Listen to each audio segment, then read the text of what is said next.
자, 로마서 9장입니다. 진도를 안 나가는 것 같아도 그래도 8장까지 끝났습니다. 이렇게 쭉쭉 가는 거예요. 이제 굉장히 사실은 많은 내용들을 다뤘어요. 로마서가 굉장히 함축적으로 내용이 굉장히 다양하고 많고 기독교 교리의 핵심적인 내용들이 다 들어있기 때문에 우리가 이제 11장까지 거의 끝내면 여러분들이 요새 나오는 이제 기독교 관련한 책들 중에서 기독교 교리에 관한 이렇게 두꺼운 책들을 읽지 않더라도 우리는 그 내용들을 거의 다 다루고 지나간 거다, 이렇게 생각하시면 됩니다. 자, 오늘 본문은 저하고 여러분들하고 5절까지 말씀을 봤는데, 이 5절까지의 말씀의 주된 내용은 이스라엘 민족이 어떤 사람들이냐라는 것에 대한 이야기예요. 바울은 자기 민족에 대한 사랑이 굉장히 뜨거웠습니다. 그랬으니 유대인들을 대표해서 기독교인들을 핍박하러 다닌 것 아니겠어요? 예수 그리스도를 만나고 그의 위치가 좀 바뀌었어요. 사도행전을 이렇게 딱 잘라서 보면 앞부분은 베드로의 이야기, 그리고 뒷부분은 바울의 이야기. 그러니까 주인공이 있다면 그렇게 내용이 쪼개지는데요. 유대인의 사도로 들어가는 베드로가 아주 정통성을 가진 예수님의 제자 중에서 가장 수제자, 수제자라는 말을 쓰는 게 맞을 수도 있고 맞지 않을 수도 있는데 우리가 그냥 편의상 그렇게 하자고요. 예수님의 제자 중에서도 그래도 단연 돋보이는 제자로 베드로가 초대교회의 유대인들을 대상으로 선교하는 데서 굉장히 중요한 역할을 했고요. 한번 설교할 때마다 3,000명씩 회개했다는 기록이 성경에 나오니까 그 베드로의 이야기는 거의 유대인들에게는 유대인 기독교인들에게는 굉장히 이 존경받는 위치에 있는 사람이고, 또 오늘날도 캐톨릭에서는 초대 교황이 베드로다, 이렇게 얘기하지 않아요. 그래서 이 베드로만큼은 그래도 유대인들을 위한 사도로 가장 이름값이 높은 사람이에요. 반면에 바울은 베드로에 비하면 조금 완전 과정이 다르죠. 예수님의 정식 제자도 아니고 나중에 예수님을 만나 핍박하던 사람이 예수님을 만나고 회심하면서 바뀌었단 말이에요. 그러면서 그가 베드로를 유대인의 사도라고 부른다면 바울은 이방인의 사도다, 이렇게 불리워지는 사람이고, 그리고 사도행전 중후반부부터는 바울의 이야기가 이 사도행전을 끌고 나가고 있습니다. 자, 그만큼 이 바울이 이 이방인을 위한 이방인 구원에 있어서 정말 최선을 다했고, 또 그 이름을 얻을 수 있을 만큼, 이방인의 사도다라는 이름을 얻을 수 있을 만큼 적극적으로 활동했던 것도 사실입니다. 그런데 한편에서는 이 바울을 향해서 너가 정말 유대인을 무시하느냐, 너는 유대인들을 위해서 무엇하느냐, 너의 형제들을 위해서 그렇게 해도 되느냐, 이런 비판 위에 놓여지기도 했었습니다. 왜냐하면 바울의 관심이 이 이방인들을 구원시키는데 온통 가 있는 것 같은 느낌이 들어요. 또 구원에 있어서 유대인들이 가지고 있는 어떤 자존심 있잖아요. 예를 들자면 유대인의 율법, 이런 것들을 다 지켜야 구원을 받을 수 있다. 어느 시대나 보수적인 사람과 진보적인 사람들은 다 있게 마련이에요. 그러니까 보수라는 게 한마디로 얘기하면 우리 하던 대로 합시다. 하던 대로 하면 좋은 점이 뭐냐면 복잡하지 않죠. 쉽죠. 또 하던 거니까 익숙하니까 실수할 가능성이 없죠. 그러니까 이 하던 대로 합시다, 이게 보수예요. 그리고 진보는 뭐냐면 그거 좀 바꿔봅시다. 근데 이제 진보의 단점은 뭐겠어요? 바꿨을 때 오는 유리한 점도 있지만 반면에 실패 가능성이 늘 존재한단 말이에요. 그래서 공동체가 언제 이 바꾸는 노력을 하냐면 이대로 해서는 안 되겠다라는 공감대가 형성이 되면, 그러면 진보의 목소리가 좀 커지고요. 그리고 이 진보가 이렇게 목소리가 막 커져서 뭔가를 했는데 그 바꾼 것들이 실패로 드러나면 다시 보수로 돌아가고, 역사는 이제 그런 식으로 변화가 일어나는 거거든요. 그러니까 굳이 따지자면 초대교회에 예전에 하던 대로 좀 해요. 유대인들의 전통을 좀 적당히 받아들이고 무리가 없는 선에서 기독교하고 좀 융합을 시켜서 형태는 유대교를 띠지만 내용은 예수 그리스도를 좀 담아서 삽시다. 그렇게 선교합시다. 이방인들에 대한 요구, 그래도 유대인들, 예수님이 유대인이었고 유대인들이 가지고 있는 전통들을 지켜야 그래야 구원을 받을 수 있는 거지. 어떻게 저 하나님을 모르는 사람들이 그대로 그냥 나 예수님 믿을게 그렇다고 구원을 받습니까? 그건 아니니까 적어도 이런 것들은 지키게 해야 됩니다라고 하면서 요구했던 것들이 있었단 말이에요. 그러니까 보수적인 입장이죠. 근데 바울은 어디에 섰냐면 이방인들에게 왜 구원에 있어서 무거운 짐을 지게 하냐. 그렇게 가면 안 된다. 바꿔야 된다. 바꾸고 변혁해서 정말 새로운 패러다임을 입혀야 된다. 예수님도 새술은 새 부대에 담으라 그랬지 않냐. 변화의 시기인데 왜 옛날 것 안 되는 것 본질도 아닌 것 그거 가지고 붙들고 있냐. 과감하게 바꿔야 된다. 굳이 따지자면 초대교회의 진보의 대표적인 주자가 바울이다. 이렇게 얘기할 수 있을 겁니다. 자, 그러다 보니까 유대인들은 바울을 싫어하는 마음이 있었어요. 더구나 초기에는 그것이 굉장히 심했다고요. 왜냐하면 자기들 기준에서 저 사람은 처음부터 기독교인이라도 아니었고 예수 믿는 사람들을 핍박하러 다니던 사람이 어느 날 내가 회심했다 그러면서 예수 그리스도를 전하고 다니는데 그가 이야기하는 것이 뭐냐면 유대인들이 가지고 있는 나름대로의 특권 이런 걸 포기하라는 것이거든요. 근데 누가 좋아하겠습니까? 일반적으로도 그런 경우는 별로 좋아하지 않아요. 과거에 어떤 일을 우리가 해왔던 방식들을 유지하고 싶어하는 게 많은 사람들의 경향이에요. 그게 이제 경로 의존성이라고 그러는데 해오던 대로 해오는 게 편해요. 말로는 바꾼다 그러지만 실제로 바꾸면 불편하거든. 그러니까 그 불편한 거를 받아들이려면 내가 그만큼 에너지가 더 드니까 그게 좋은 거라 하더라도 피곤한 겁니다. 이제 계속 못 바꾸고 있으면 낙후가 되겠죠. 여러분들이 신앙생활하는데 이 관계를 좀 제대로 이해해야 돼요. 신앙생활도 마찬가지예요. 지킬 것들이 있어요. 거기에 대해서는 철저하게 보수적이어야 돼요. 하나님과의 관계성에 있어서 우리가 신앙적으로 뜨거운 것들을 지켜야 된다고요. 그런 것들은 지켜야죠. 말씀 중심의 신앙도 지켜야 합니다. 무슨 일이 있어도 내가 하나님 앞에서 내가 하나님의 방법대로 사는 것에 대해서는 보수적이어야 돼요. 하지만 반면에 본질적이지 않은 것, 예를 들자면 초대교회 논쟁 그대로 옮겨오면 기독교하고 상관없는 것, 예를 들자면 형태나 형식적인 일이나 뭐 이런 것들 있잖아요. 이거 바꿔야 된다고요. 우리들 개신교는 더 이상 여자들이 교회에서 머리에 수건을 쓰지 않죠. 그렇죠? 근데 초대교회 때는 머리에 수건을 다 썼단 말이에요. 그 성경에 쓰라 그랬으니까. 근데 머리에 쓰는 것과 안 쓰는 것과 예수님 만나는 것에 어떤 차이가 있습니까? 본질적이지 않은 거거든요. 그게 바뀐 거예요.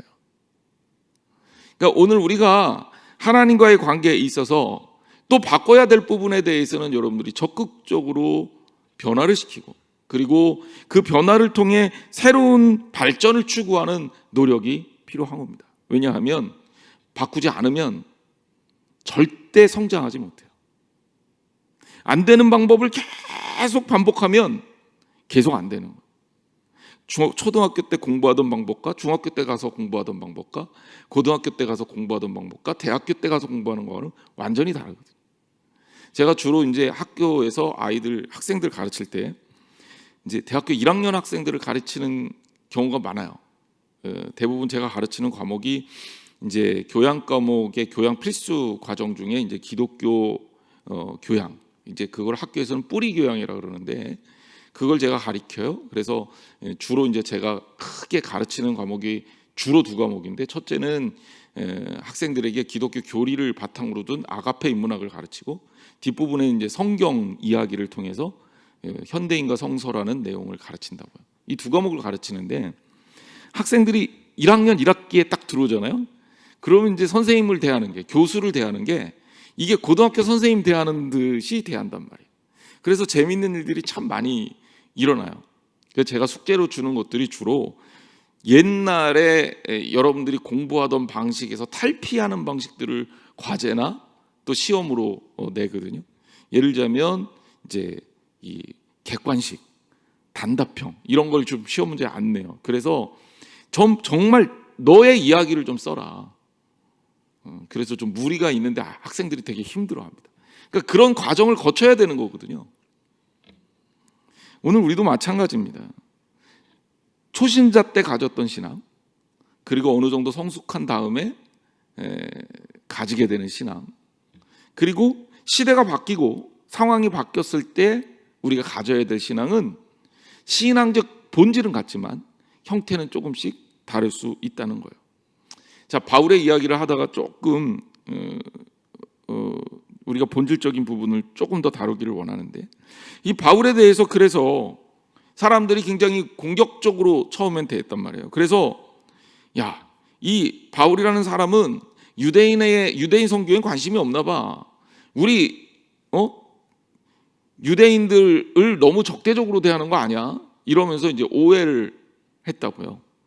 그때 이제 바울이 그들에게 이제 이런 이야기까지 하게 되는 거죠. 오늘 로마서 9장 1절 그리고 2절, 3절 말씀입니다. 자, 그 내용이 뭐예요? 내가 나의 형제 곧 고륙의 친척을 위하여 내 자신이 저주를 받아 그리스도에게서 끊어질지라도 원하는 바다. 무엇을 원하냐? 참, 이들이, 즉 나의 형제 곧 고륙의 친척, 유대인들이죠. 이들이 구원을 받기 위해서 때로 내가 저주를 받을지라도 그것을 나는 원한다. 그러니까 바울의 초점은 영혼 구원에 있었어요. 유대인의 영혼 구원과 이방인의 영혼 구원, 여기에 다 초점이 있었다고요. 그리고 유대인이 가지고 있던 과거의 습관들은 아주 기본적인 것만 남겨놓고 아예 전면적으로 폐지하기를 원했다고요. 실제로 바울이 원하는 방향으로 결정이 이루어졌고 교회는 한 걸음 더 성장을 할 수 있게 됐죠. 자, 바울의 이야기를 좀 들어보자고요. 이렇게 이제 여러분들이 전 지식을 좀 갖고 있으면 오늘 바울이 왜 이런 얘기를 했는지 여러분들이 좀 이해가 될 겁니다. 자, 먼저 9장 1절과 2절에 보면 내가 그리스도 안에서 참말을 하고 거짓말을 아니하노라, 이렇게 시작합니다. 이 얘기는 뭐예요? 이런 얘기를 왜 합니까? 많은 사람들이 바울의 이야기에 대해서 의문을 제기하면 이런 이야기를 하는 거예요. 누군가 그 거짓말 아니에요? 그러면 저도 거짓말 아니야, 진짜야, 참말이라고 이렇게 얘기하잖아요. 그러니까 이런 느낌이라고 보시면 돼요. 특별히 바울이 여기서 그리스도 안에서라는 표현을 썼단 말이에요. 여러분, 어떤 말을 할 때 제가 늘 얘기하잖아요. 그리스도 안에서, 그리스도와 함께, 그리스도께서 원하시는 그런 생각과 판단을 가지고 해야 된다. 근데 사람들이 그걸 잘 못해요. 조금만 실수하면 거기에서 벗어난단 말이에요. 그래서 그리스도와의 연합을 가리키는 의미입니다. 바울이 그리스도 안에서라는 표현을 굉장히 많이 썼어요. 에베소 1장에서도 나오고 곳곳에서 주 안에, 그리스도 안에라는 표현을 바울이 굉장히 어느 정도로 썼냐면 굉장히 바울이 쓰는 특별한 어법이다라고 얘기할 정도로 많이 썼어요. 그 얘기는 그만큼 중요하다는 얘기입니다. 바울이 이런 이야기를 쓴 거는 또 지금부터 내가 하는 이야기는 내 이야기라기보다는 그리스도 안에서 되어지는 선포다 라는 표현, 이 말씀의 권위를 위해서도 이런 표현을 쓴 거예요. 자, 그래서 바울이 지금부터 하고자 하는 얘기는 뭐냐? 내가 그리스도 안에서 그리스도와 함께 있으면서 그리스도와 연합된 상태에서 내가 지금부터 얘기를 할 거야. 그리고 이거는 거짓말이 아니라 참말이야 라고 얘기를 떼는 겁니다. 그러면서 무슨 얘기하냐? 내게 큰 근심 있는 것과 마음에 그치지 않는 고통이 있는 것. 그러니까 이 얘기는 근심이 있다는 얘기예요, 없다는 얘기예요? 네, 근심이 있다는 얘기예요. 그러니까 그것도 큰 근심이 있어요. 그리고 마음에 그치지 않는 고통이 있어요. 사람이니까 걱정과 근심이 없을 수 없어요. 근데 다 있단 말이에요. 그런데 이것이 어떤 형태의 근심이냐, 이거 되게 중요한 거예요. 여러분들이 어떤 일을 하더라도, 무슨 일을 하더라도 걱정되고 근심되는 부분이 다 있을 겁니다. 하지만 여러분의 주된 근심은 어디를 향하고 있습니까? 무엇을 향하고 있습니까? 야, 내가 어제 주식 샀는데 주가 떨어질까 봐 걱정이야, 막 그러면서 걱정할 수도 있고, 야, 아파트 값은 왜 이렇게 오르는 거야? 내가 3년 전에 샀어야 되는데, 이것도 걱정일 수 있고요. 그렇죠? 야, 내가 저기 뭐 좀 했는데 그게 잘 될까? 일에 대한 걱정일 수도 있고. 자녀나 또 손자 손녀에 대한 걱정도 있어요. 이번에 이제 원서 쓰고 시험을 앞두고 있는데 대학을 잘 가야 될 텐데 이런 걱정. 근데 여러분, 성경에서는 걱정하지 말라 그러잖아요. 그렇죠? 그런데 그 걱정하지 말라는 의미를 여러분들이 잘 생각해야 돼요. 우리가 어떤 것을 위해서 걱정을 하지 말라 그러냐? 무엇을 먹을까? 무엇을 마실까? 무엇을 입을까? 즉 우리가 가지고 있는 일상에서의 그 어떤 나를 위한 일들에 대해서는 걱정하지 말아라. 이게 성경의 가르침이에요. 왜? 너는 하나님의 사람이니까 이제부터 하나님께서 너를 책임져 주실 거야. 그러니까 걱정하기보다는 걱정을 내려놓는 것이 우리한테 필요한 거죠. 걱정과 근심이 많은 사람이 일을 더 잘할까요? 꼭 그렇지만도 않아요. 걱정과 근심이 많다는 것은 그만큼 내 삶에 여유가 없다는 거고, 여유가 없고 조급해지면 실수를 더 많이 합니다. 그러면 바울은 내가 걱정이 있다, 그리고 이 마음에 그치지 않는 고통이 있다, 이렇게까지 얘기를 했는데, 그럼 바울의 걱정과 고통과 근심이 무엇일까?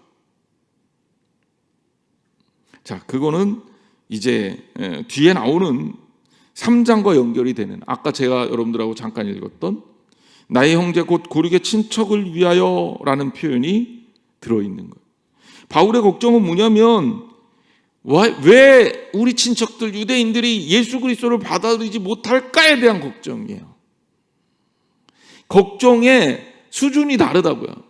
무엇을 먹을까, 무엇을 마실까, 무엇을 입을까에 대한 나에 대한 근심이 아니라 영혼 구원에 대한 근심이라고요.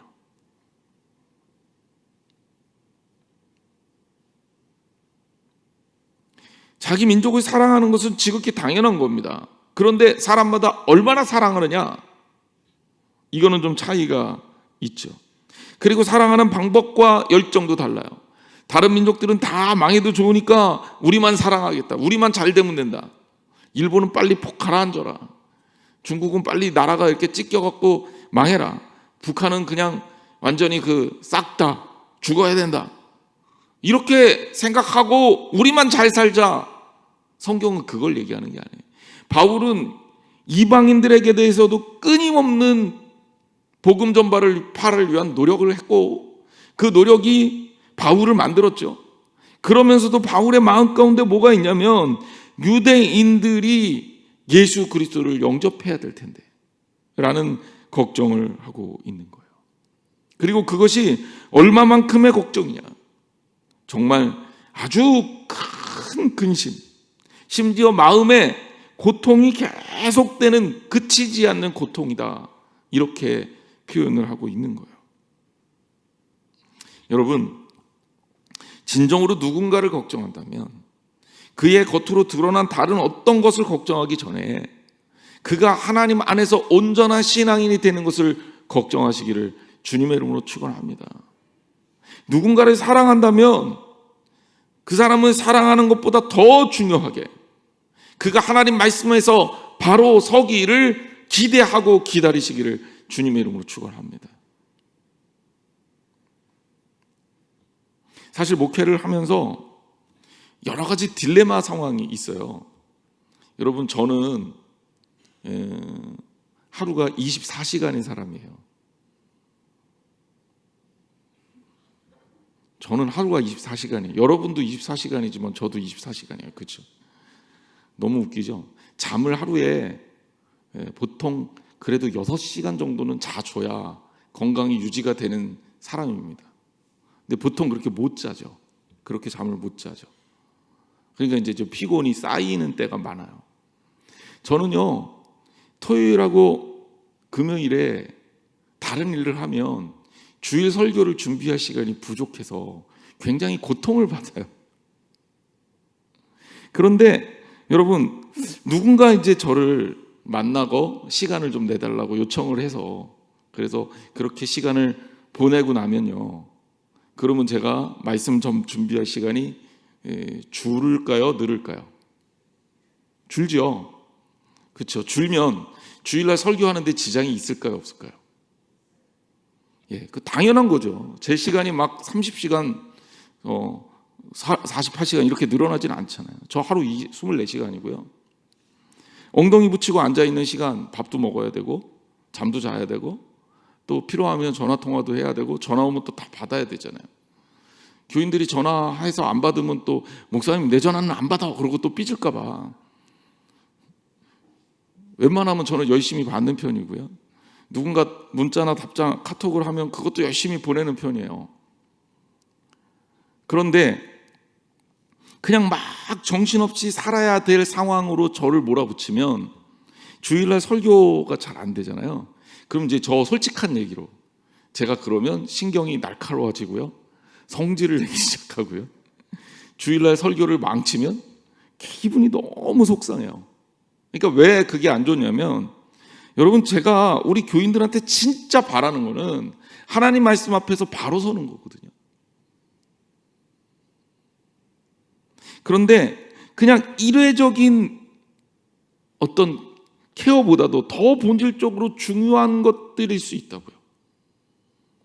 근데 목사로서 참 어려운 부분들이 그런 부분에 있는 것 같아요. 시간은 제한되고 이 제한된 시간 속에 이 시간을 어떻게 배분할 것인가에 대한 문제거든요.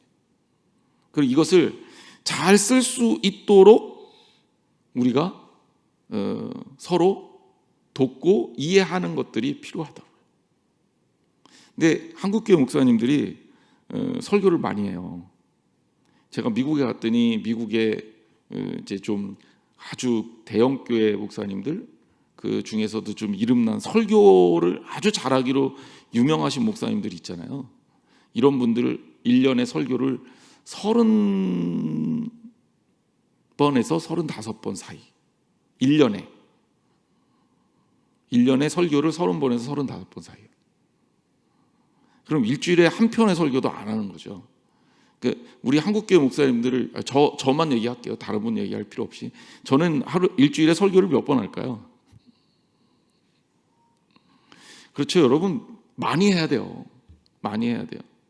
제가 한 교수님이 은퇴하시고 교육자들을 목사들을 막 혼내시는 거를 봤어요. 공부를 안 한다는 거지. 엉덩이 붙이고 설교 준비를 안 한다는 거지. 그러면서 설교 준비를 몇 시간을 해야 되나?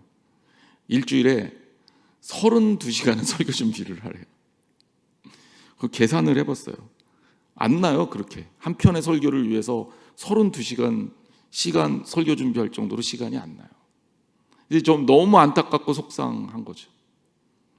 그래서 엉덩이 붙이고 최선을 다해서 앉아서 말씀과 씨름하고 그리고 교인들에게 말씀을 온전하게 가르쳐야 된다. 왜? 이게 저의 걱정이고 근심거리예요. 제가 우리 교인들에게 제대로 된 말씀을 가르쳐야 되니까. 그러니까 이거는 저한테 주신 사명이라고 생각하고 제가 당연히 그렇게 하는 거예요. 그런데 제 시간은 분명히 얘기하지만 제한이 있어서 다 원하는 대로 그냥 시간을 다 쓸 수가 없잖아요. 그래서 제가 이제 개인적으로 사람들 만나는 일이 조금 제한돼 있습니다. 그러니까 제가 외부 활동도 스스로 제한하고 있거든요. 그래서 소위 말해서 교회 일 말고 밖의 일들 중에서 저를 위해서 쓸 수 있는 친구 관계 이런 것들은 또 교회를 위해서 목회할 때 필요한 것들 이런 거 배우는 자리 이런 데는 가지만 필요 없이 정치적인 그런 자리라든지 또 어르신들 만나러 다니는 자리 이런 데는 제가 안 가요. 동문회 동창회 제가 감신 동창회를 한 번도 가본 적이 없어요. 우리 동기회는 가지만 내가 동창회는 안 가. 시간을 뺏기는 게 너무 아까워서. 그러니까 이런 것들이 이제 딜레마란 말이에요. 제가 이제 슈퍼맨이 돼서 여러분들이 기도를 그렇게 해주시면 좋을 것 같은데 잠을 자도 걱정 없이 사는 정도의 건강을 잠을 안 자도 걱정 없이 사는 정도의 건강을 갖는다든지 혹은 제가 밥을 안 먹어도 살 수 있을 정도의 위장을 갖는다든지 그런 정도가 아니면 이 시간을 어떻게 쓸 거에 대한 문제는 지금 목회를 하면서 저한테는 굉장히 중요한 문제일 수밖에 없어요. 그리고 거기에 대한 딜레마가 늘 있습니다. 근데 바울도 그랬을 것 같아요. 제가 이 본문을 보면서 이방인을 위한 복음 전파가 급하잖아요. 그러니까 바울은 거기에 마음이 끌려서 계속 전도 여행을 갑니다. 그런데 자기의 정작 유대인들, 자기의 동족, 친척, 고륙 친척들은 복음을 제대로 접하지 못해. 거기에 대해서 안타까움이 계속 있었을 거 아니에요. 사람이 어디에 안타까움을 가지고 있느냐, 이게 굉장히 중요한 일이에요. 어디에 안타까움을 가지고 있느냐. 적어도 우리 하나님의 사람들은 하나님께서 구하시는, 기뻐하시는 영혼 구원하는 일에 안타까움을 가지고 그것을 향해서 노력해야 할 줄 믿습니다. 그게 우리의 일이어야 해요. 자, 내 양심이 성령 안에서 나로 더불어 증거한다. 바울이 이렇게 얘기하는 것은 지금 이야기하는 것의 진실성을 다시 한번 강조하는 거죠. 이 얘기는 뭡니까? 안 믿는 거예요. 바울이 유대인들 복음을 전하는 일에 어떻게 보면 그 유대인들의 입장에서는 최선을 다하지 않는 것처럼 보이는 거죠. 때로는 오해도 하는 거죠. 아니, 왜 이방인들하고만, 이방인들 편에 서서 왜 정결례법도 안 지켜야 된다 그러고, 왜 금해야 될 것들, 이런 것들도 제대로 금하지도 않고, 그렇게 이방인들 편만 들어? 그러면서 바울을 공격하는 거예요. 바울은 그래서 굉장히 어려움을 많이 당했습니다. 근데 바울은 내가 내 양심이 성령 안에서 나로 더불어 증명하는데, 내가 정말 이방인들 구원에만 관심 있는 게 아니라 내가 유대인들, 나의 형제 고륙의 친척을 위해서, 내가 그들의 구원을 위해서도 또한 마음 가운데 고통이 있고 근심이 있다. 이렇게 설명하고 있는 겁니다. 베드로도 한계가 있었지만 바울도 한계가 있었어요. 베드로는 오히려 이방인들에 대해서는 굉장히 소극적이었어요. 그래서 바울과 그런 것들에 대해서 의견 충돌도 있었죠. 사람마다 자기의 나름대로의 바운더리가 있더라고요. 여러분들도 그래요. 내 한계를 하나님 앞에서 인정하고요. 그래서 우리가 혼자가 아닌 함께가 중요한 거예요. 내가 못하는 부분을 도움을 받아야 돼요. 혼자 다 하는 게 절대 잘하는 게 아니에요. 못하는 부분을 도움을 받고 함께 손붙잡고 하나님 나라를 추구하는 것, 그것이 우리가 해야 될 일입니다. 베드로와 바울이 그렇게 다른 영역에서 활동할 수 있었던 것은 굉장히 초대교회의 중요한 일이었습니다. 자, 3절 말씀으로 갑니다.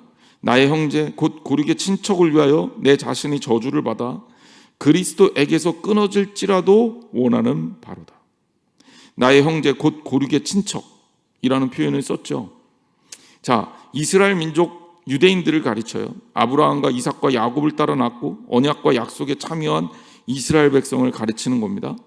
그런데 그 사람들, 내 자신이 저주를 받아서 끊어질지라도 원하는 바다. 끊어진다라는 표현은 뭡니까? 하나님과 분리된다는 거죠. 제가 얘기했잖아요. 신앙의 가장 중요한 게 뭐다? 하나님과 연결되어 있는 거예요. 그런데 하나님과 끊어진다, 그거는 사망이에요. 죽는 거란 말이에요. 아담과 하와가 에덴 동산에서 쫓겨나고요. 그러면서 그가, 물론 하나님 말씀, 네가 정령 죽으리라 그랬잖아요. 근데 그때 죄 때문에 하나님과의 관계가 끊어진 거거든요. 그러니까 하나님 말씀 그대로 육신은 살았지만 영적으로는 죽은 존재가 돼버릴 수밖에 없었던 거예요. 하나님과 끊어지는 것은 우리에게 죽는 걸 말합니다. 근데 바울이 내가 내 형제 및 고륙의 친척들을 위해서 저주를 받아서 내가 그리스도에게서 끊어질지라도, 나는 죽을지라도, 나는 끊어질지라도 내가 그 형제들의 구원을 원한다는 정말 가슴 절절한 표현입니다. 실제로 모세는 자기 백성이 금송아지 우상을 만들 죄를 속하기 위해 하나님께 기도하면서 뭐라고 얘기했습니까? 주님 기록하신 책에서 내 이름을 지워버려 달라. 이렇게 기도하지 않았습니까? 왜? 이스라엘 백성 여기까지 끌고 왔는데 다 죽게 생긴 거예요. 다 죽게 생긴 거예요. 금송아지 만들어서 하나님이 제일 싫어하는 일을 했으니까. 모세는 아는 거죠. 하나님이 심판의 하나님이시고 무시무시한 하나님이시라는 그 공의의 판단을 아는 거죠.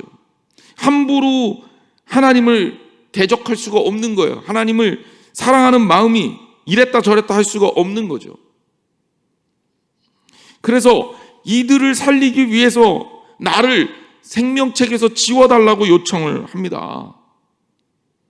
그만큼 모세가 이스라엘 백성을 아꼈다는 거죠. 어떤 면에서는 이게 리더의 숙명일 수도 있어요. 이기적인 리더는 공동체를 못 살립니다. 제가 제일 싫어하는 말 중에 하나가 이런 거예요. 내가 누군데 날 무시해, 막 이런 거 있잖아요. 그러면 꼭 이런 얘기 하고 싶어요. 네가 누군데? 아니 뭡니까? 우리 다 똑같은 사람인데 내가 누군데 이게 뭡니까? 근데 교회 안에서도 놀랍게 그런 일들이 가끔은 발생하더라고요. 자주는 아니지만.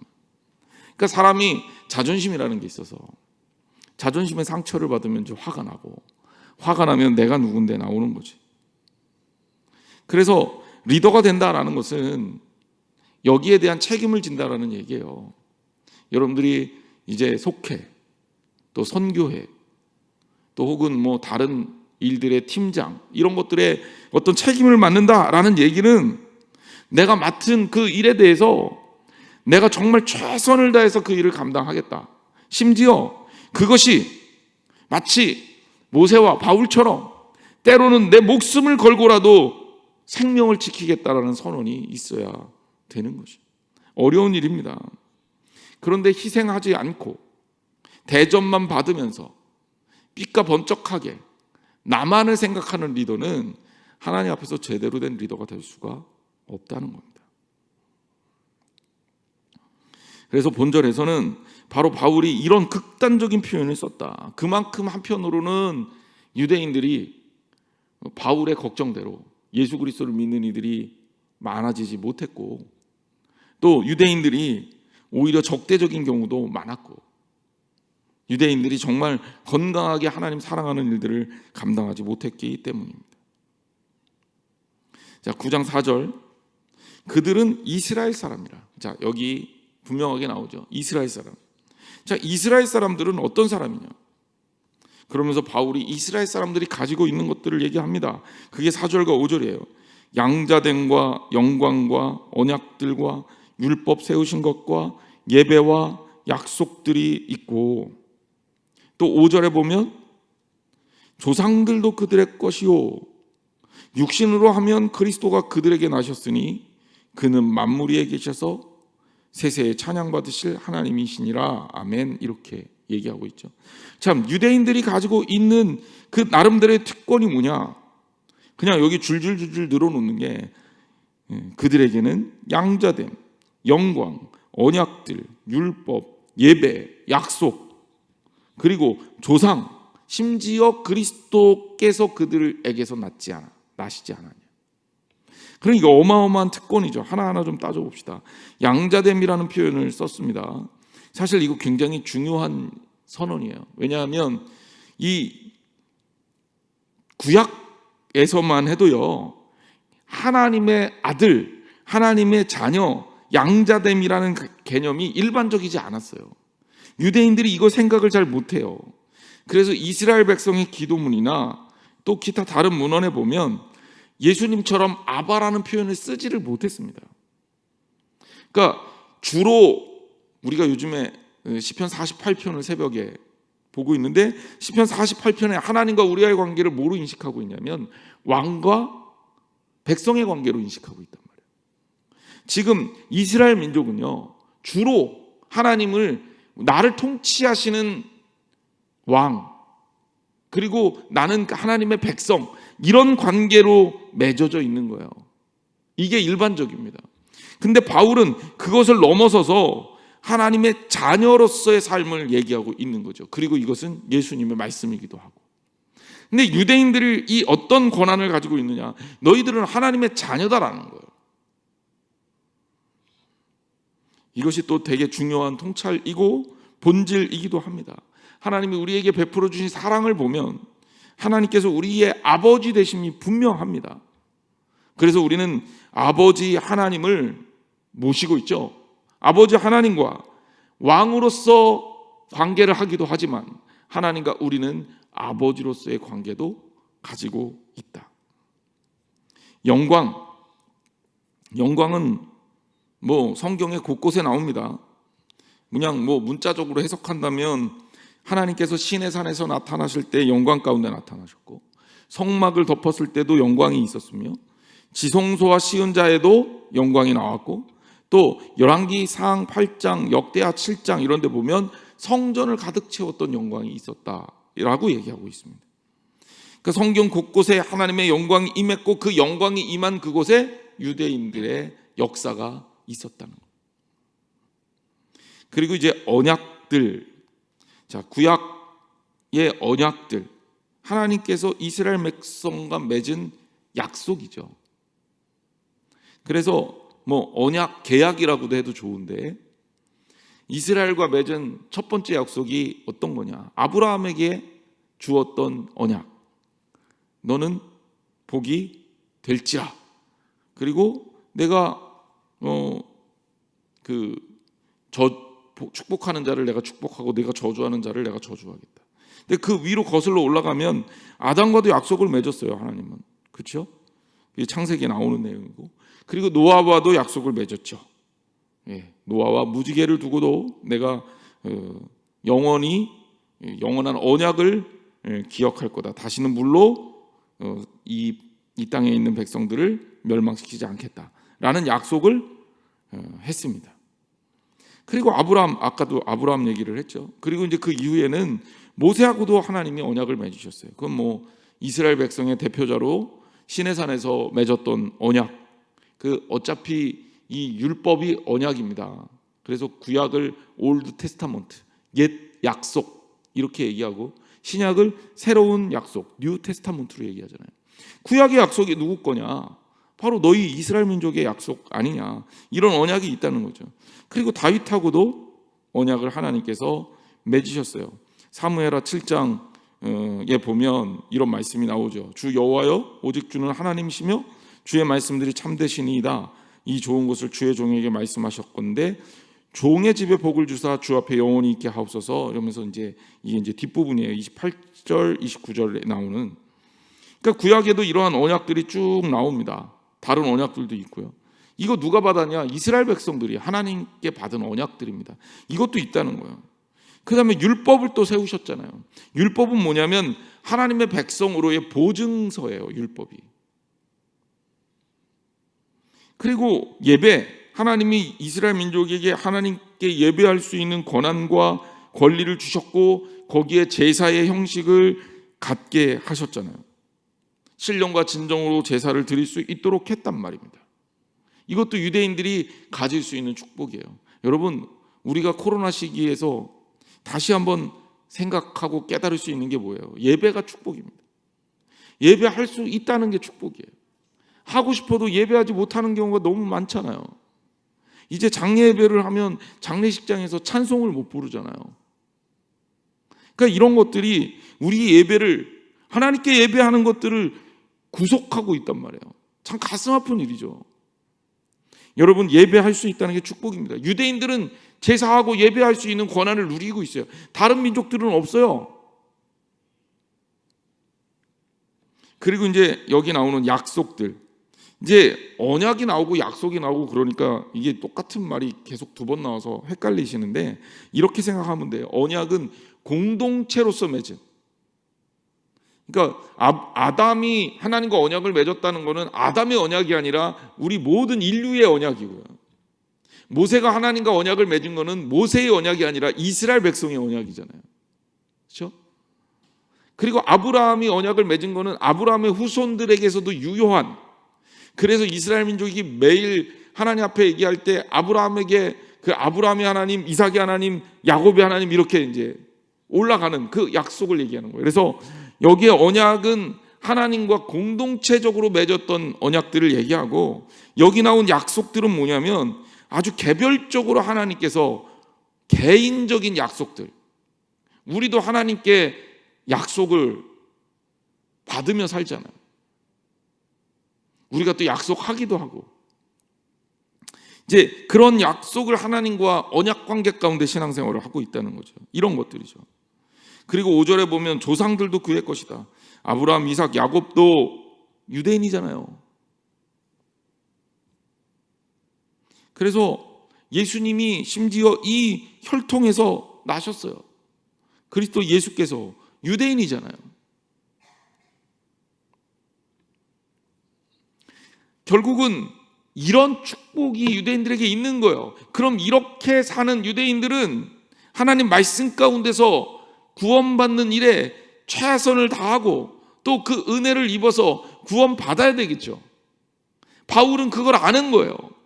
아니, 하나님의 백성이 하나님의 뜻하고 어긋나니 얼마나 답답하겠습니까? 그러니까 내가 그리스도와 끊어질지라도 내가 원하는 바다, 이렇게 이야기하며 매달리고 있는 거죠. 이 얘기는 곧 내 이야기를 듣고 하나님 앞에서 돌이켜라라는 부탁을 하고 있는 겁니다. 여러분, 구원은요, 우리 모든 인류에게 반드시 필요한 일입니다. 여러분이 가지고 있는 가장 큰 자산은, 가장 커다란 자산은 우리 주님이 여러분의 하나님이 되시고 여러분의 왕이 되시고 여러분의 아버지가 되시기 때문에, 그리고 그분과 가졌던 이 영원 구원에 대한 약속, 그리고 그 언약들은 오늘 우리가 살아갈 수 있는 이유가 되게 하는 거예요. 이 축복 가운데 사는 우리들, 여러분들은 이미 하나님 안에서 이러한 귀한 축복을 누려야 할 사람들. 반면에 우리가 안타까운 거 있잖아요. 안타까운 거 뭐겠어요? 아직 예수 그리스도를 제대로 믿지 않고 있는 수많은 영혼들. 사랑하면 사랑할수록 더 아파하잖아요. 사랑하면 그래서 전도하는 거예요. 사랑하면 그들을 위해서 기도하는 거예요. 사랑하면 그들을 위해서 예수 그리스도를 증거하는 거예요. 다른 어떤 것보다도 더 중요한 겁니다. 밥을 열심히 해줘서 봉사를 해주는 것도 중요하고, 또 사랑을 베풀어 주는 것도 중요하고, 뭔가를 나누어 주는 것도 중요하지만, 그거는 그 사람들을 살리게는 못해요. 그들의 영혼을 살려주지는 못해요. 영혼 구원을 위한 수단이에요, 수단. 예수님이 병자들을 일으키시잖아요. 예수님이 병자를 일으키는 그 장면들 하나를 보세요. 예수님의 초점이 어디에 가 있느냐? 예수님의 초점은 철저하게 믿음에 가 있고요, 영혼 구원을 위해서 병자를 일으키신 거예요. 그냥 밥을 주는 걸로 끝나려고 오병이어를 하신 게 아니란 말이에요. 안진뱅이를 그냥 일으키신 게 아니란 말이에요. 베드로와 요한이 성전 미문을 지날 때 안진뱅이를 만납니다. 구걸하는 그를 향해 뭐라고 얘기합니까? 은과 금은 내게 없거니와 예수 그리스도의 이름으로 내게 주노니 일어나 걸으라고 얘기하잖아요. 즉 예수 그리스도의 구원, 그 예수 그리스도가 그를 살릴 것이라는 그 약속을 알고 있기 때문에 무엇보다 가장 중요한 걸 주는 거죠. 주머니에 있는 돈을 꺼내주면 뭐 그가 하루 빵을 먹을 수는 있을지 모르겠지만 그것이 그를 살리지는 못한다고요. 여러분, 영혼을 살리는 일에 최선을 다해야 합니다. 최근에 목사님들이 모이면, 야, 진짜 코로나 기간에 전도 어렵다. 당연히 어렵죠. 교인들도 안 나오는데 전도하는 거 진짜 어렵죠. 이제는 코로나가 이제 위드 코로나로 전환이 되고, 이제 우리 이제 감기처럼 뭐 그런 질병으로 남을 것 같은데, 그러면 우리가 진짜 전도 열심히 해야 됩니다. 영혼 살리는 게 하나님께서 기뻐하시는 일이에요. 그게 가장 중요합니다. 왜? 그를 위해서도 가장 중요해요. 여러분들, 저와 함께 하나님 나라를 세워가면서 우리 교회를 통해 하나님이 구원받는 자들을 날마다 더하시는 역사가 있도록 최선을 다해 기도하고 헌신하는 우리들이 되기를 주님의 이름으로 축원합니다. 기도하겠습니다. 우리 시간 함께 잠깐 기도하는 시간 갖겠습니다. 특별히 주님께서 베푸신 그 사랑의 자리에서 사랑하는 사람들을 주의 곁으로 주님과 함께 예배할 수 있도록 해달라고 간절히 기도할게요. 여러분, 내가 예수님은 아니기에 내가 변화를 시킬 수는 없어요. 하지만 내가 설득해서 주님을 만나게는 할 수 있잖아요. 여러분, 주님 만나게 해야 돼요. 그게 전도의 핵심입니다. 나머지는 주님이 하실 겁니다. 우리 함께 우리 전도를 위해, 영혼 구원을 위해 함께 기도하도록 하겠습니다. 우리 통성으로 기도합니다. 아버지 하나님, 주여 역사하여 주시기 원합니다. 아버지 하나님, 아직도 하나님을 모르고 죽어가는 영혼들이 너무나도 많습니다. 아버지, 그들이 하나님 앞에서 어떻게 살아야 할지, 무엇을 원해야 할지, 또 무엇을 바라고 사는지 우리는 알 수가 없습니다. 주님께서 지켜주셔서, 아버지 하나님께서 돌보아 주셔서 사랑하는 자들이 주의 말씀 붙들고 일어서서 사랑할 수 있도록 도와주시고, 아버지 하나님 말씀 붙들고 아버지 정말 새 생명을 얻을 수 있도록 도와주시옵소서. 아버지 하나님께서 붙들어 주시는 놀라운 역사와 놀라운 자리에서 주의 음성 듣고 주와 함께 동행하며 사랑하고 또 아끼고 주와 함께 기뻐하며 하나님 나라의 일들을 아버지 하나님 주 앞에서 만들어갈 수 있도록 도와주옵소서. 특별히 사랑하는 영혼들이, 아버지 사랑하는 성도들이 사랑할수록 아버지 그들을 위해서 최선을 다해서 복음을 전하기를 원하오니 주님 역사해 주시고 지켜주시어서 아버지 정말 영혼 구원을 위해 최선을 다하는 사랑하는 성도들 되게 하여 주시옵소서. 우리 비록 부족합니다. 그래서 우리가 가지고 있는 능력, 우리가 가지고 있는 도움의 수단들 그렇게 많지 않습니다. 아버지 하나님, 최종적인 목적이 하나님 나라의 일꾼이고 하나님 나라의 역사임을 알게 하여 주시옵소서. 무엇을 하든지 또 어떤 일을 하든지 아버지 우리 한양제일교회를 통해서 하나님 일하셔서 아버지 하나님을 믿고 따르는 귀한 영혼들, 예수 그리스도로 인해서 아버지 이 땅에서 살아가는 아버지 하나님 그 연약하고 모자란 유한성 속에 갇히는 것을 극복하는 아버지 하나님 그러한 역사를 이룰 수 있도록 도와주시옵소서. 전도할 수 있도록 힘 주시옵소서. 전도할 수 있도록 물질 주시옵소서. 전도할 수 있도록 건강 주시옵소서. 전도할 수 있도록 지혜 주시옵소서. 전도할 수 있도록 입술을 열어 주시옵소서. 전도할 수 있도록 용기를 주옵소서. 전도할 수 있도록 능력을 주옵소서. 그래서 아버지 하나님의 복음을 들고 나아가 영혼 살리는 일에 최선을 다할 수 있는 사랑하는 성도를 될 수 있도록 도와주시옵소서. 오늘 우리에게 주는 하나님의 놀라운 음성을 듣게 하여 주옵소서. 그렇습니다. 아버지 하나님 감사합니다. 우리는 하나님 보시기에 참 부족하고 연약하여서 한계성 속에 갇힌 존재일 수밖에 없습니다. 하지만 그 부족한 존재를 한계를 넘어서 사용하시는 하나님의 능력과 하나님의 힘을 믿습니다. 특별히 우리 사랑하는 성도들 영혼 구원을 위한 열정을 갖게 하여 주시고 사랑하는 마음을 갖게 하여 주옵소서. 다른 어떤 것보다도 영혼 구원하는 일이 하나님 앞으로 데려오는 일이 최고로 사랑하는 방법임을 깨닫게 하여 주옵소서. 전도하기 위해 필요한 것들이 있습니다. 아버지 하나님 우리에게 부족한 것들을 채워 주옵소서. 그것이 지혜라면 지혜를 더하여 주시고 그것이 건강이라면 건강 더하여 주시고 전도할 수 있도록 때로는 물질이 부족하지 않도록 풍성하게 부어주시고 전도할 수 있도록 마음의 평안도 주시고 전도할 수 있도록 우리에게 필요한 지식도 부어주시고 하나님 말씀에 대한 확신도 더하게 하여 주옵소서. 우리의 발걸음이 닿는 곳마다 주의 복음이 전해지게 하며 내가 가는 곳마다 하나님의 영광이 드러나게 하여 주옵소서. 하나님이 일하신다는 것이 느껴지게 하셔서 우리 한양제일교회를 통해서 하나님께서 많은 영혼을 구원하시는 복음 전하는 복음의 하나님의 통로자 역할을 감당하는 우리 성도들, 우리 교회 될 수 있도록 축복하여 주옵소서. 사랑하는 성도들 이 자리에 나와서 주님 앞에 기도할 때 마음 가운데 근심을 주님께서 해결하여 주시고 그 아픔과 근심이 하나님께서 기뻐하시는 근심이 될 수 있도록 도와주시며 무엇보다도 그 근심이 해결되는 역사가 있게 하여 주옵소서.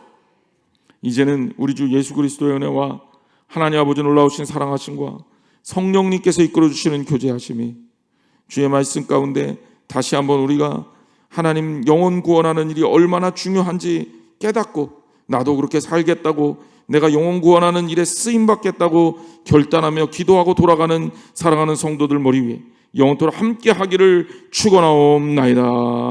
아멘.